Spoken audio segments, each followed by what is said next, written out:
से रिलेटेड कुछ टर्मिनोलॉजीज देखते हैं।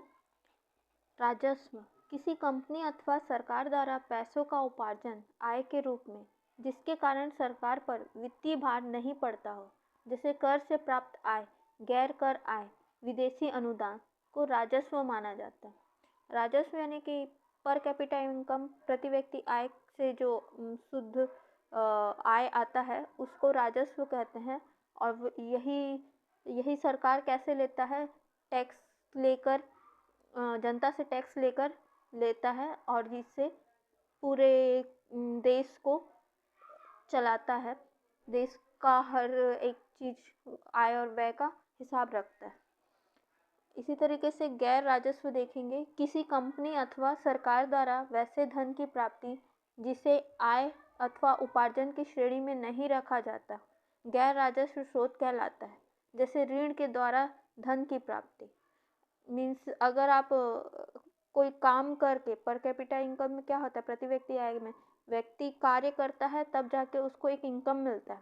वैसे यहाँ पे क्या बोल रहा है, गैर राजस्व में बिना व्यक्ति कार्य किए उसको पैसे मिल रहे हैं तो वो क्या होगा, एक प्रकार से ऋण लेना होगा, तो वो गैर राजस्व कहलाता है।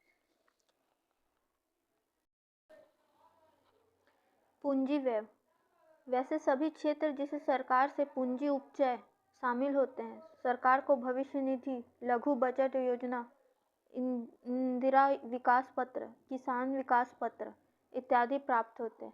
वैसे सभी क्षेत्र जिसे सरकार से पूंजी प्राप्त होती है पूंजी व्यय का भाग होते हैं। भारत में इसमें से शामिल है सरकार द्वारा वितरित ऋण, सरकार द्वारा पूर्व में लिए गए ऋण की अदायगी, सरकार द्वारा योजनागत व्यय, सरकार द्वारा रक्षा पर किया जाने वाला पूंजी व्यय, सामान्य सेवाओं के लिए सरकार की अन्य अभिदेयता, सरकार की अन्य देनदारियां।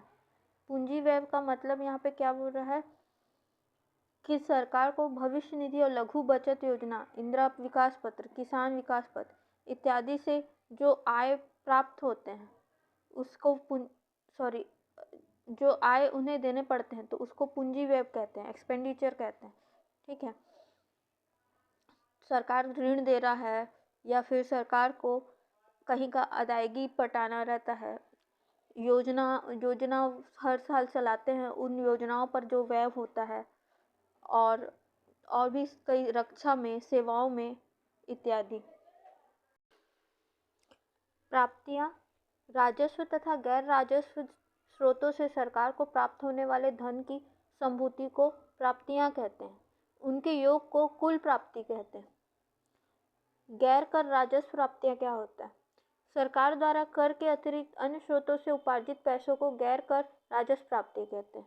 यानी राजस्व और गैर राजस्व स्रोतों से जो प्राप्तियां होती हैं उससे हटाकर दूसरे तरीके से पैसे का अर्जित करना गैर कर राजस्व प्राप्ति कहलाता है। इसके अंतर्गत हम देखेंगे तो लाभ और लाभांश जो सरकार को इसके सार्वजनिक क्षेत्र के उपक्रम में, पीएसयू में से मिलते हैं वो गैर कर राजस्व प्राप्तियां कहलाता है। पीएसयू के थ्रू सरकार द्वारा आगे दिए गए सभी ऋण, चाहे वो देश के अंदर का हो, आंतरिक ऋण हो या बाहरी ऋण हो, जो मिलता है, घरेलू हो या विदेशी मुद्रा हो, उसे भी गैर कर राजस्व कहते हैं। तीसरा है वित्तीय सेवा से भी सरकार को आय की प्राप्ति होती है। मुद्रा को छापना, डाक टिकट छापना इत्यादि वित्तीय सेवा, इससे भी गैर कर राजस्व सरकार को प्राप्त हो रहा है। चौथा है सामान्य सेवाओं से भी सरकार को आय की प्राप्ति होती है, जैसे विद्युत वितरण, सिंचाई, बैंकिंग, बीमा, सामुदायिक सेवाएं। विद्युत वितरण, सिंचाई, बीमा, बैंकिंग, सामुदायिक सेवाएं। पांचवा, फीस और जुर्माना से सरकार को हुई आय की प्राप्ति। कहीं पे फीस लगा दी, जुर्माना लगा दिया, जैसे ट्रैफिक पुलिस में आप देखते हो वहाँ पर फीस लगा देते हैं। छठवां, सरकार द्वारा प्राप्त अनुदान केंद्र सरकार के संदर्भ में यह हमेशा बाह्य होता है और राज्य सरकार के संदर्भ में राज्य सरकार के अंतर्गत आंतरिक होता है।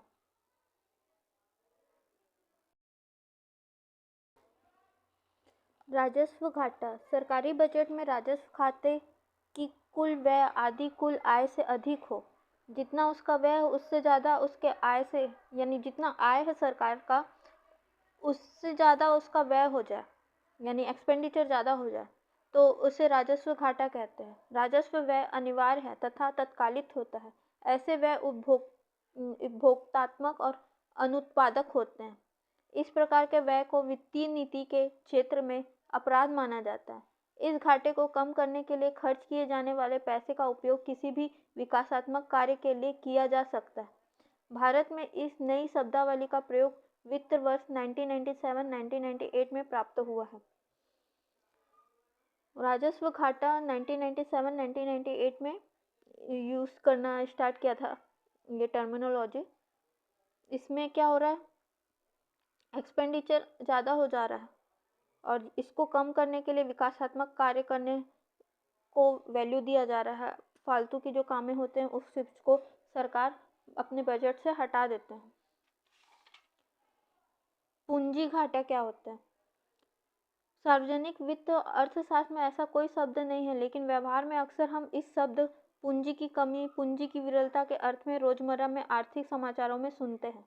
ये कोई भी इकोनॉमिकल टर्म नहीं है पूंजी घाटा, लेकिन रोजमर्रा के लाइफ में हम ये चीज़ों को देखते और सुनते आए हैं। सरकार पर खबरों में जिक्र होता है। सार्वजनिक व्यय के लिए अपेक्षित निधि धन पूंजी के प्रबंधन की समस्या से जूझ रही होती है। ऐसे खर्च राजस्व संबंधित भी हो सकते हैं, पूंजी से भी जुड़े हो सकते हैं। विकासशील अर्थव्यवस्था में पूंजीगत व्यय की उच्च आवश्यकता के चलते इस तरह की मुश्किलें हमेशा बनी रहती हैं। इस स्थिति में दर्शाने के लिए कोई उपयुक्त शब्द नहीं है। यह एक स्वाभाविक शब्द है जिसको पूंजी घाटा कहा जाता है। आपको मेरा वीडियो पसंद आ रहा होगा तो please subscribe, like and share my video.